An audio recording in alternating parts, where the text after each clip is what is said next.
সকাল। আশা করি প্রত্যেকে ভালো আছে, আমিও ভালো আছি। তো উঠেছি অনেক ভোরবেলা, উঠেছি ঠিক প্রায় 5:30টার সময় ঘুম থেকে উঠেছি। মোটামুটি সব কাজ কমপ্লিট করেছি, কারণ দুদিন পরে কলকাতায় যাবো, মানে সানডে দিন কলকাতা চলে যাবো সকালবেলায়। ওনার কাজটা প্রচুর বেশি, গোছাগুছি করতে হচ্ছে প্রচুর পরিমাণে। ওই জন্য হলো সকালবেলা ঘুম করতে তাড়াতাড়ি উঠে গেছে, এবং মা অনেক কাজ করে ফেলেছে। ঘর ঠাকুর বসার মাজা হয়ে গেছে, ঠাকুর ঘরে পুজো মোটামুটি দেওয়া কমপ্লিট করবে, এখনই ঘর তো মোছা কমপ্লিট। আর সুজা নিয়ে বসেছে কাজ, আমিও বলে উঠে পড়েছি, চা করতে যাব, চা খাবো। এটা ঠাকুর সব কাজ কমপ্লিট করে ফেলেছি, পরিষ্কার ঠাকুরঘরটা পুরো। আর হলো এইখানে বিছনা কাটবে, কতগুলো জামা প্যান্ট পড়েছে, এগুলো ভাজ করবো, সব গোছাবো। আর এই যে ছেলেরা সব ঘুমাচ্ছে, এই দেখো ছেলেরা সব ঘুমাচ্ছে।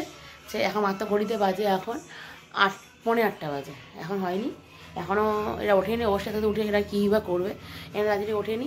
তো চলো আজকে ব্লগটি এখান থেকে শুরু করলাম। ভালো অবশ্যই লাইক এবং শেয়ার এবং কমেন্টস অবশ্যই করবে, এবং আমাকে প্রচুর পরিমাণে ভালোবাসবে, সাপোর্ট করবে। তো চলো আজকে ব্লগটি এখান থেকে শুরু করি। নিচে আছে চা করতে, চা খাবো। আর বিস্কুটটা শেষ হয়ে গেছে, তো সুজাকে বললাম বিস্কুট আনতে। সুজা খিদে পেয়েছে, সুজা খাবে ডিম পাউরুটি টোস্ট। তাই জন্য সুজাকে বললাম তুমি পাউরুটি নিয়ে আসো, ঘরে ডিম তো থাকেই আমার। আর ওকে বললাম চাটা করে নিয়েছি, তো তুমি চা আর বিস্কুট খেলে খাও, না চা পাউরুটি টোস্ট খাও, না আমি আর মা চা বিস্কুট খাবো। তো চলো আজকে ব্লগটি এখান থেকে স্টার্ট করলাম। তো সকালবেলা বেডটি নিয়ে শুরু হয়ে গেছে, চা খাওয়া হয়েছে। এই যে চা, 2 কাপ চা। এই যে মা বসে রয়েছে, বিছনা আমাদের সব পড়ে রয়েছে, কিছুই করা হয়নি। হচ্ছে ডিম পাউরুটি টোস্ট। রান্না মানে করতে হয়নি, সব শাশুড়ি করে ফেলেছে। দেখো রান্না করেছে হলো লতি আর পালং শাক, আর এদিকে চলছে মটর ডাল, আম দিয়ে মটর ডাল করবো। আর ভাত বসিয়ে দিয়েছি, রুটি হয়ে গেছে। রান্না করবো আজকের মতো পুরো কমপ্লিট, কারণ রান্নাটা করে ঝামেলা নেই, কারণ সবজিপাতি হানা টানা ছিল, ওটাকে গতি করলো মা সব। আর হলো গুছাচ্ছি উপরের ঘর, কারণ কদিন থাকবো না, ওই জন্য সব গোছাগুছি কমপ্লিট করছি। আর মা বসে রয়েছে, মাকে রুটি দেবো। মা রুটি তরকারি হয়ে গেছে, তো চলো রুটিও হয়ে গেছে কমপ্লিট। দেখো রুটি কমপ্লিট, মাকে দেবো। এখন ঘুরে গেছে ঠিক 9টা, মোটামুটি কাজ সবই মোটামুটি কমপ্লিট। তো চলো একটুখানি বসে নিই, একটু রুটিটা খেয়ে নিই, তোমাদের সাথে কথা বলছি। থেকে 2 ঘন্টাকে খেতে বসে যে দুজনা, একজন রুটি বেগুন ভাজা নিয়ে, আর আচ্ছা, আর একজন বসে আছে হলো রুটি আর পেঁপে আলু তরকারি নিয়ে বসে আছে। দুজনের খাওয়া ঘন্টা এখনো কিছুই হয়নি। এদের নিয়ে কি করবো বলো তাহলে তোমরা। সবই মোটামুটি কমপ্লিট হয়ে গেছে। করছি হলো বেগুন পেঁয়াজি, সুজা খাবে পান্তা ভাত দিয়ে। এই গরমকালে পান্তা ভাত ভালোই লাগে। এই যে বড়া ভাজা হচ্ছে, রান্না কোটাল কমপ্লিট, আম ডাল পালং শাক করেছি, আর হলো করেছি হলো লতি। আর কিছু করিনি, ভালো মাছ পাইনি বলে ভালো মাছও করা হয়নি। ইচ্ছা আছে, দেখা যাক, যদি ভালো মাছ না পাই আর করবোই না, করবো হলো বড়া, এইটা করবো বা ডিমে মামলা, এটা হিসেবে কিছু করবো না। তো রান্নাবান্না তো মোটামুটি হয়েই এসেছে, কমপ্লিট পুরো কাজ। করবো উপরে ঘরের কাজ, কারণ পরশুদিন চলে যাচ্ছি, অনেক কাজ রয়েছে, পেন্ডিং পড়ে রয়েছে, এইগুলো গোছাগুছি করবো, ব্যাগটা গোছাগুছি করবো, এইগুলোই করে চলছে। তো চলো আমি সুজার ভাতটা রেডি করে দিই। সুজা এখনও খাইনি, বদমাসটা ঘুরে বেড়াচ্ছে কোথায় জানি না। চলো তোমাদের ব্যাগ ক্যামেরা দেখাই। পান্তা ভাত সুজার পান্তা ভাত আমি মেখে রেখে দিয়েছি, কখন খাবে সে জানি না, ঘুরে বেড়াচ্ছে রাস্তা দিয়ে কমপ্লিট। রান্না কমপ্লিট, রান্না করে আজকে বেলার মতন তালা দিয়ে দিলাম। রান্নার কিছুই হবে না, যদি করি তো পরে বড়া করবো, আর কিচ্ছু করবো না রান্না। তো চলো সুজা খেয়ে দিয়ে নিই, উপরে যাই, উপরে খাবারের সবই কাজ কমপ্লিট হয়ে গেছে। চলো সঙ্গে থাকো। কমপ্লিট হয়ে গেছে। এই যে ছোটো ছেলে স্নানও কমপ্লিট, বড় ছেলে এই যে পশু রয়েছে স্নান কমপ্লিট। পশুরে পড়ছে না, শুয়ে শুয়ে তো গল্প করছে আর আড্ডা মারছে। আর আমার স্নান করা হয়নি, আমি একটু বেরিয়েছিলাম, পোস্ট অফিসে গিয়েছিলাম আর কাজের জন্য। তো এসে আমি এখন স্নান করবো, কেন কলকাতা যাওয়া খুব তাড়া। তো চুড়িদারগুলো সব পরে ধরে দেখলাম, যেগুলো মানে মোটামুটি নতুন সেগুলো একটু পরে দেখছি। আর কালকে দুটো নাইটি কিনেছি, তোমাদের দেখায়নি।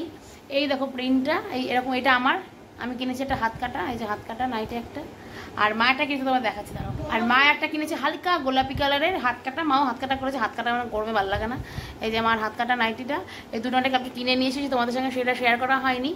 তো এখন সেই দুটো সেলাই করবো। সেলাইটা খুলে গেছিলো, হাতা লাগাবো না বলে। আর একটু বগলগুলো একটু সেলাই করবো, তাহলেই হয়ে যাবে। আর দেখুন সাজন গোজন করছে, দেখুন। আমি স্নান করতে হবে, বাথরুমটা পরিষ্কার করবো, বাথরুমে অ্যাসিড দিয়ে এসেছি, বাথরুমটা পরিষ্কার করবো, তাহলে আমার মোটামুটি কাজ কমপ্লিট। তো চলো স্নান করে তোমাদের সাথে দেখা করছি। তো ঘড়িতে বাজে এখন ঠিক 4:10। তো সকালবেলা স্নান টান করার আগে তোমাদের সাথে কথা বলছিলাম রান্না করার সময়, তারপর কোনো কথা আলোচনা করা হয়নি। তো এখন আমাদের চা খাওয়া কমপ্লিট হয়ে গেছে। আর ছাড়াচ্ছি হলো এখন মটরশুঁটি। দেখো এই এক গাদা মটরশুঁটিগুলো সব নিয়ে বসেছি, মটরশুঁটি সব ছাড়াচ্ছি, কারণ এটা একটা করবো মটরশুঁটির কচুরি, তার জন্য মটরশুঁটিগুলো এখনই ছাড়িয়ে রাখলাম। তো কানাডাটা একটু পেস্ট করে নিয়ে যাবো কলকাতা, আর কিছুটা খাবো যদি আজকেই পারি। কিছুটা আটা মাখা ফ্রিজে রয়েছে, ময়দা মাখা নেই। যদি ময়দা মাখা থাকে তাহলে ময়দা মাখা নিয়ে এসে ময়দা করে দিয়ে মটরশুঁটি কচুরিটা করবো। তার মা আর আমি দুজন বসে গল্প করছি, যে মা আর আমি দুজন বসে গল্প করছি। তো চলো মটরশুঁটিটা ছাড়িয়ে নিই, তারপর তোমাদের সাথে এসে আবার কথা বলছিস। আমি একটু বেরোবো, 5টা নাগাদ বেরোনোর কথা আছে একটা জায়গায়, তো আবার যে বেরোবো, তো চলো সঙ্গে থাকো বন্ধুরা। তো চলে এসেছি, এখন একটু বেরিয়েছিলাম, আমাদের বললাম একটু বেরোবো, তো এসে আবার বললাম এই যে চাউমিন ছেলেদের জন্য, আর যে ছেলে চলে খাচ্ছে, আর বড়ো ছেলে খেয়ে চলে গেছে, স্ট্যাট হয়ে গেছে, আর মা গেছে একটু বাড়ি, মার জন্য রেখে দিয়েছি চাউমিনটা। আমি একটু রেডি হবো, আমাদের মনে হচ্ছে কালকে সকালবেলা ভেবেছিলাম রবিবার দিন সকালবেলা যাবো, সেটা মনে হচ্ছে আর হবে না, সেটা যেতে হবে কালকে সন্ধ্যাবেলা বেরোতে হবে। তো তার জন্য তার গোছ গাছ করতে হবে, কিছু ওয়াশিং মেশিনে জামা প্যান্ট রয়েছে সেইগুলো একটু কাছাকাছি করে পরিষ্কার করতে হবে। তো ছেলেদের খাইয়ে টাইয়ে নিয়ে একটু চা খাবো, মা আসুক তারপর মাকে একটু চা খাবো, আমি একটু চা খাবো, আমি একটু গোছ গাছ করি। আর দুটো যে নাইটি কিনেছিলাম, তো হাতাগুলো একটু সেলাই করতে হবে, তো সেইগুলো কমপ্লিট করে ফেলি, যত তাড়াতাড়ি কমপ্লিট হয় তত তাড়াতাড়ি যেতে পারবো। তো চলো এটা ওকে খাইয়ে নিই, খেয়ে ওইটু করে যাক কাকা শ্বশুরের ঘরে, আমি একটু উপরে যাবো একটু কাজ কমপ্লিট করতে। তো চলো সঙ্গে থাকো। তো রাতের ডিনার কমপ্লিট হয়ে গেছে আমার, আর ছেলে যে খাচ্ছে রুটি আর চিলি চিকেন, এই যে, আর এই যে বড় ছেলে বসে রয়েছে, আর এই যে ছোটো ছেলে খাচ্ছে, দুজনে সোফার উপর বসে চিলি চিকেন রুটি।